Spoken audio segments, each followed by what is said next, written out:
we'll start a new chapter, biotechnology, its principles and process. I'll explain from my notes and then I will read the NCRE. So first of all, let's understand what does it mean biotechnology. So biotechnology means biology plus technology. So what's the definition of biotechnology?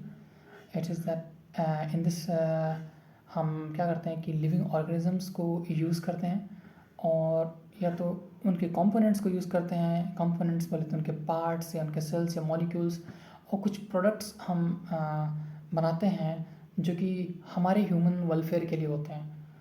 तो उस ये definition हुई biotechnology की।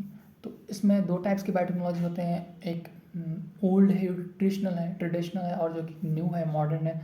तो old में क्या होता है कि हम ऑर्गेनिज्म में कोई भी चेंज नहीं करते हैं, ऑर्गेनिज्म की जो एफिशिएंसी होती है, उसकी नेचुरल एफिशिएंसी होती है, हम उसका इस्तेमाल करते हैं और उसके इस्तेमाल से जो ह्यूमन को बेनिफिट्स हो रहते हैं, हम उनका अपने लिए यूज़ करते हैं। मिसाल के तौर पे हम कर्ड बनाते हैं जो कि बैक्टीरिया का यूज़ करते हैं, या चीज़ हो गया, पनीर हो गया, या ब्रेड हो गया, या वाइन हो गया, इन सब में हम किसी न किसी माइक्रोब या बैक्टीरिया का हम यूज़ करते हैं। तो ये एक ओल्ड तरीका आ रहा है यूज़ करने का।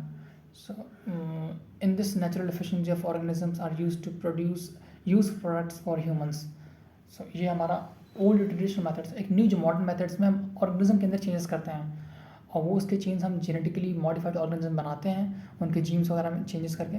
तो वो जो बनता है उसे हम मॉडर्न टेक्नोलॉजी कहते हैं ना, मॉडर्न बायोटेक्नोलॉजी। और ये मॉडर्न बायोटेक्नोलॉजी आफ्टर 1970s के बाद आई है। So it is a production of technology based genetic engineering. और इसके दो टाइप्स होते हैं, जेनेटिक इंजीनियरिंग होता है, एक bio process engineering. Genetic engineering में क्या होता है कि हम ट्रांसजेनिक ऑर्गेनिजम्स यानी कि जीएमओ जेनेटिक मॉडिफाइड ऑर्गेनिजम्स बनाते हैं। कैसे बनाते हैं? हम रिकॉम्बिनेंट डीएनए टेक्नोलॉजी का यूज़ करके बनाते हैं। आरडीएन टेक्नोलॉजी यानी कि हम आगे पढ़ेंगे इसके बारे में। तो इसमें जीन ट्रांसफ़र होता है, या क्या तो आरडीएनए टेक्निक का यूज़ होता है, बात एक ही है। दूसरा होता है हमारा बायो प्रोसेस इंजीनियरिंग। इसमें क्या होता है, जो हमने जेनेटिक मॉडिफाइड ऑर्गेनिज्म बनाए हैं, जीएमओ जो हमने बनाए हैं, या ट्रांसजेनिक ऑर्गेनिज्म जो हमने बनाए हैं, इनका कल्चर करते हैं।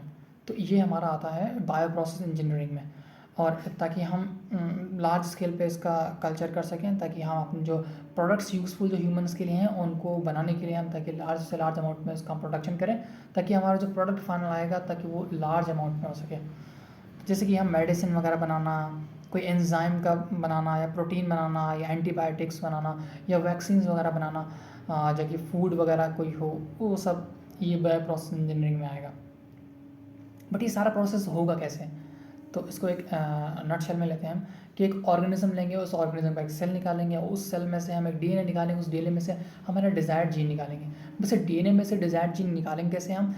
उसको निकालने के लिए हम रेस्ट्रिक्शन एंडोन्यूक्लियस एंजाइम का हम यूज़ करेंगे, ताकि वो कट करेगा वो डिज़ायर्ड जीन को, और उसको कट करके वो डिज़ायर्ड जीन निकालेगा। अब इस जीन का क्या करेंगे हम किसी बैक्टीरिया कहीं से भी हम प्लाज्मिड लेंगे, और उस प्लाज्मिड में भी सेम रेस्ट्रिक्शन एंडोन्यूक्लियस एंजाइम से हम उससे भी कट करेंगे। उसको कट करने के बाद हम उसमें भी सेम रेस्ट्रिक्शन एंडोन्यूक्लियस एंजाइम से कट किया, तो उसमें भी ये हमारा जुड़ जाएगा। यानी कि जो हमने डिज़ायर्ड जीन निकाला ना, तो वो उसमें जो प्लाज्मिड है हमारा, उसमें यानी कि जो वेक्टर डीएनए हमने निकाला ना, वेक्टर डीएनए ये किसी प्लाज्मिड से निकाला है, और इसमें हम उस डिज़ायर्ड जीन को ऐड कर देंगे इस वेक्टर डीएनए में। अब इस दोनों को ऐड कैसे करेंगे? हम इसके लिए लाइगेज का यूज़ करेंगे। लाइगेज क्या होता है? जो कि दो डीएनए को जोड़ने में हेल्पफुल होता है। उसको हम जब जोड़ देंगे तो ये हमारा रिकॉम्बिनेंट डीएनए बन, यानी आरडीएनए अब बना हमारा ये। अब इस आरडीएनए का हम क्या करेंगे? इसकी ट्रांसफ़र करते हैं किसी होस्ट सेल के अंदर। अब होस्ट सेल कौन होगा? जिसके अंदर हमें प्रोडक्शन कराना होगा ना, इसे यानी मल्टीप्लिकेशन करवानी होगी, तो उसके अंदर हम इसे ट्रांसफ़र कर देंगे, उसे हमारा होस्ट कहेंगे। तो यूनिसेल ऑर्गेनिज्म की अगर बात करें कि यूनिसेल में हम इसको ट्रांसफ़र कर रहे हैं, तो उसमें क्या रहेगा? एक सेल को हम फिर कल्चर करेंगे लार्ज स्केल पे। अगर यूनिसेलुलर सेल है, उसके अंदर हमने ट्रांसफ़र किया। अगर मल्टीसेलुलर सेल है तो उसमें क्या है? तो उसमें हम एक कंप्लीट नया ऑर्गेनिज्म बनाएंगे हम। यानी सपोज हम जाइगोट है, उसके अंदर हमको ट्रांसफ़र कर रहे हैं डिज़ायर्ड अपना जीन, तो वो फिर हमारा एक नया ऑर्गेनिज्म बनेगा ना, पूरा डिज़ायर्ड न्यू ऑर्गेनिज्म पर बनेगा। तो ये मल्टी सेलुलर के लिए इस तरीके से रहेगा। फिर हमारा डिज़ायर्ड जीन प्रोडक्ट ऑप्टेन हो जाएगा, ये हमारा डिज़ायर्ड जीन एक्सप्रेस करेगा जाके। अगर हम जाइगोट में दे रहे हैं ह्यूमन में जाइगोट के अंदर, तो हमारा वो एक्सप्रेस करेगा फ्यूचर में जब वो बड़ा होगा ऑर्गेनिज्म, या कोई एनिमल हो गया उसमें अगर हम यूनिसेलर में डाल रहे हैं तो उस तरीके से वो जाके एक्सप्रेस करेगा।